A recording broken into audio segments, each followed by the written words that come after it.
Before we pray, let's align our hearts with heaven. God's word is how heaven speaks to earth. Receive it. Then we will respond in prayer. There is something the enemy does not want you to do. He does not want you to open your mouth. He does not want you to cry out because he knows. He has always known that the moment you bring your losses before God, something shifts. The moment the words leave your lips in honest, desperate prayer, the atmosphere changes.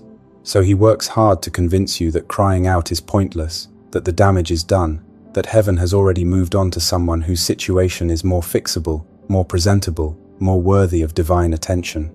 But the psalmist, crushed, surrounded by those who plot against him, living with the reality of what has been taken, does not go silent. He rises early, he cries out, he prepares his prayer, and then he watches. That word is so important. He watches. There is an expectancy in it, a refusal to walk away from the altar of prayer assuming that nothing will happen. He has brought his wounds before God, and he will not leave until he sees God move. Give ear to my words, O Lord. Consider my groaning. Give attention to the sound of my cry, my King and my God, for to you do I pray. O Lord, in the morning you hear my voice. In the morning I prepare a sacrifice for you and watch. Psalm 1:3. Maybe you have been carrying a loss that you have not yet brought fully before God. Maybe it is too raw to find the right words. Maybe the enemy has told you that what was taken is too broken to be restored, that the relationship is too damaged, the years too wasted, the wound too deep, the dream too far gone. He is a liar. He has always been a liar. And the God who created the morning, who positioned the sun to rise again after every night, is not intimidated by the depth of what you have lost. Here is something the psalmist understands that the enemy hopes you will miss. God is not neutral toward what the enemy has done in your life. He is not sitting somewhere beyond the sky with a clipboard, assessing the situation from a safe distance. He is actively opposed to the thief. He hates the deceit. He abhors the one who has come against you. For you are not a God who delights in wickedness. Evil may not dwell with you. The boastful shall not stand before your eyes. You hate all evildoers. You destroy those who speak lies. The Lord abhors the bloodthirsty and deceitful man. Psalm 5:4-6. Listen to that again. The Lord abhors the deceitful man, and the enemy of your soul is the father of all deception. Every lie he whispered over you, every scheme he set in motion against your life, everything he tried to steal, God sees it all, and he is not indifferent. He is the judge of the earth, and he has already ruled in your favor. But what carries you through the door into his presence is not your own record. It is his steadfast love. That word in Hebrew is hesed, covenant love, loyal love, love that does not quit when things get complicated. The enemy can strip a lot of things from a life. He cannot touch hesed, and it is that love, that unfailing, unending covenant commitment, that straightens the road ahead and spreads a covering over you that the enemy cannot pierce. But let all who take refuge in you rejoice. Let them ever sing for joy, and spread your protection over them, that those who love your name may exult in you. For you bless the righteous, O Lord. You cover him with favor as with a shield. Psalm 1:11-12.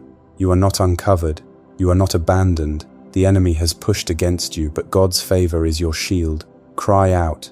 Cry out in the morning, in the middle of the night, in the middle of the workday, when grief ambushes you. He hears every word, and he is already moving.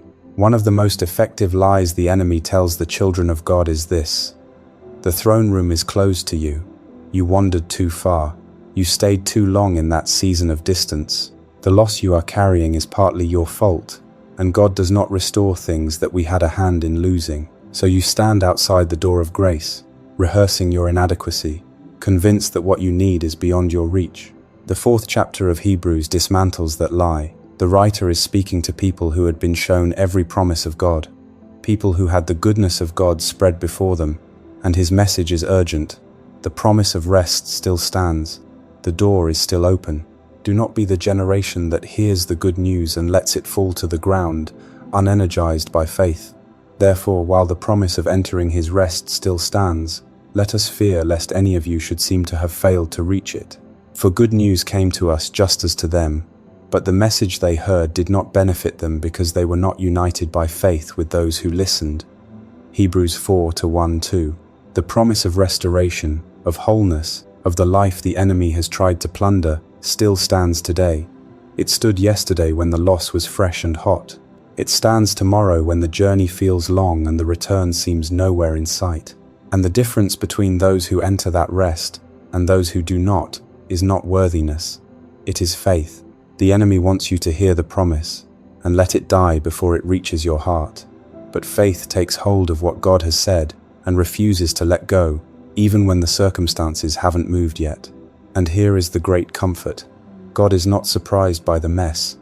He is not reviewing your file and arriving at information he hadn't previously considered.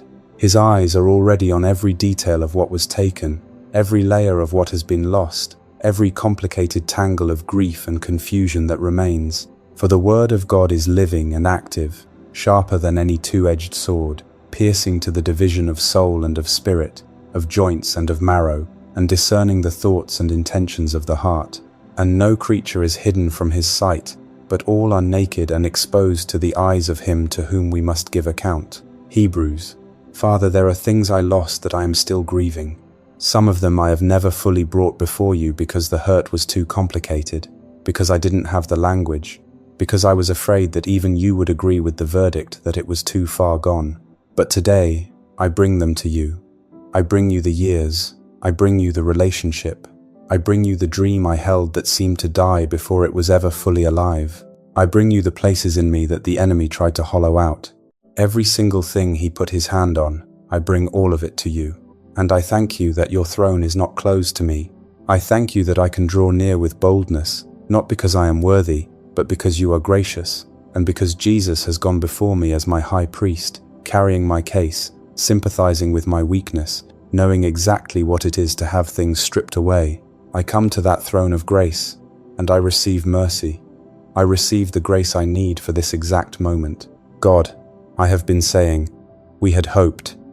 And if I'm honest, there have been moments when the hope felt more past tense than present. But I know now that you were never absent from my road. I know now that you drew near and walked with me in the very seasons I felt most alone. And I ask you to open my eyes the way you opened theirs. Show me what you have been doing in the story all along. Reframe the chapters I have been reading as defeat. Let me see that you were in them, working, preserving, moving even when I could not see it. Let my heart burn with your presence on this road. I don't want to just arrive at the destination. I want to recognize you in the journey. I want to see you in the breaking of bread, in the quiet moments, in the word being opened. Do not let me miss you in the middle of my waiting. And Father, I trust you that the purpose you have placed over my life has not been cancelled. What the enemy tried to cut short, you will complete. The calling he tried to abort is still intact. You are a God who regards the lowly, and I am coming to you lowly today. I am not coming with impressive accomplishments. I am coming with open hands and a heart that needs to be restored. And your word says that you stretch out your hand against the wrath of my enemies and that your right hand delivers. So I stand on that. I receive that. Do what only you can do. Walk into the rooms where the mourners have gathered. Walk into the places where I have been told it is too late. Speak to what looks sealed and finished and lost. Take my hand the way you took that little girl's hand and speak over me. Arise. Speak over what was taken. Be restored. Speak over what was silenced. Come alive again. I praise you before the completion. I give you thanks before every piece is back in place because I trust you with the process. I trust your timing. I trust that your steadfast love, which endures forever, is enduring toward me today in this very season. You are not finished with me. You are not finished with what was taken. You are still working, still preserving, still fulfilling your purpose. For the things the enemy stole, I trust you to restore them. For the years the enemy tried to waste, I trust you to redeem them. For the hope the enemy tried to bury, I trust you to resurrect it. For the voice he tried to silence, I trust you to fill it again. You are the God who restores. You are the God who walks into rooms the world has given up on. You are the God whose steadfast love never fails. And you are for me. I receive that. I hold on to that. I build my life on that. Thank you, Father, in the name of Jesus, who holds every stolen thing in his hands and has already begun the work of return. Amen. I declare this prayer over you in the precious name of Jesus. You are seen, you are heard, you are loved by God. Type Amen in the comments if you receive this prayer.